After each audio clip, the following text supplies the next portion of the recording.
Authoritative parenting is definitely the most effective style of parenting of all of the 4 commonly known styles, which are authoritative, authoritarian, neglectful, and permissive parenting.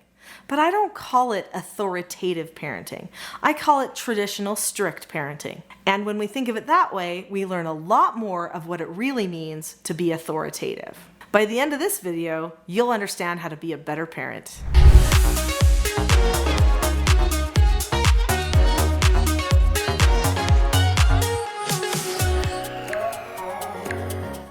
I started calling authoritative parenting traditional strict parenting years ago after I was asked to be on a program called The World's Strictest Parents. I know, scary name, right? In fact, I didn't think I was a strict parent at that time. I was asked to be on this program because they thought that I might be strict, but I didn't think I was. In my mind, strict was ornery, aggressive. In fact, I would say what I thought a strict parent was would be considered bully, fear-based type parenting, which many people refer to as authoritarian parenting. So after I consented to do this program, I was sharing my distaste for the name World's Strictest Parents with a friend of mine.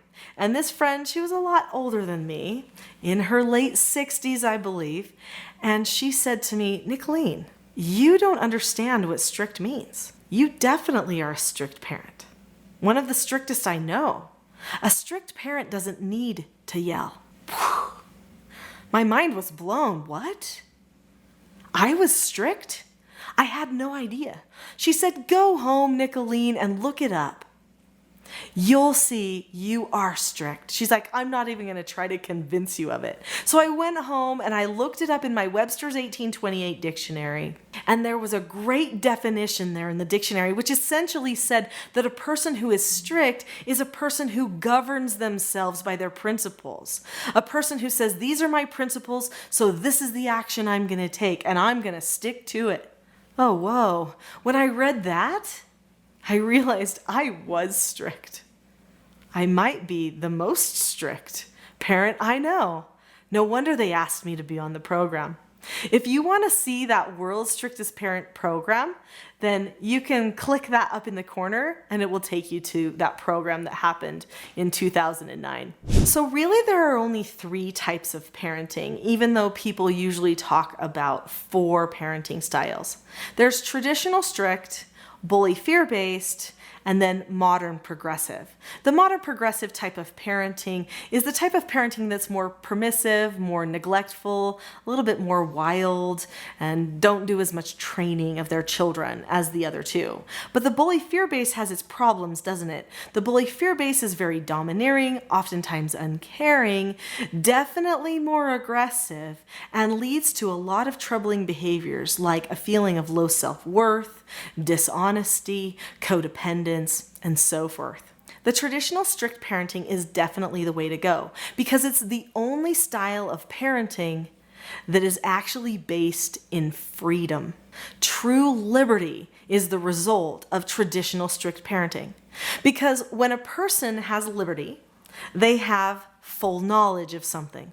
It comes from the Latin root word liber, which means to learn, or well, even more than that, it means to be able to read, write, and speak. That's how the word originated.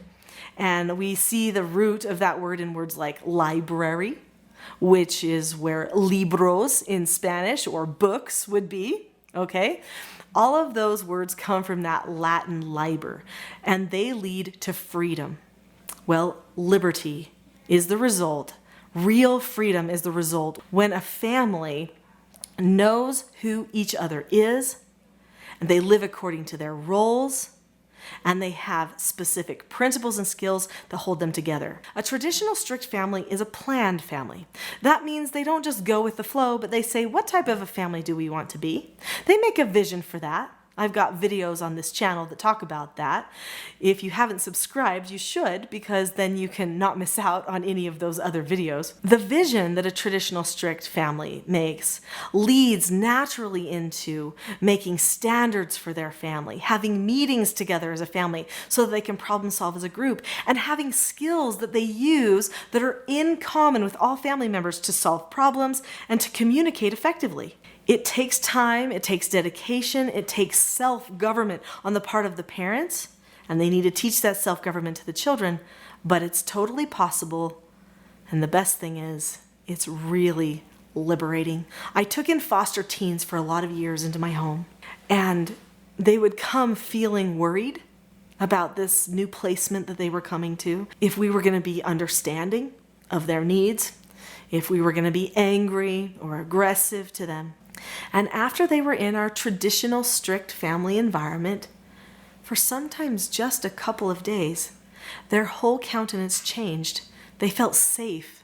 In fact, in the BBC program, if you have a chance to look at it, you'll see James and Hannah crying at the end of the program. And that's because they didn't want to leave our house.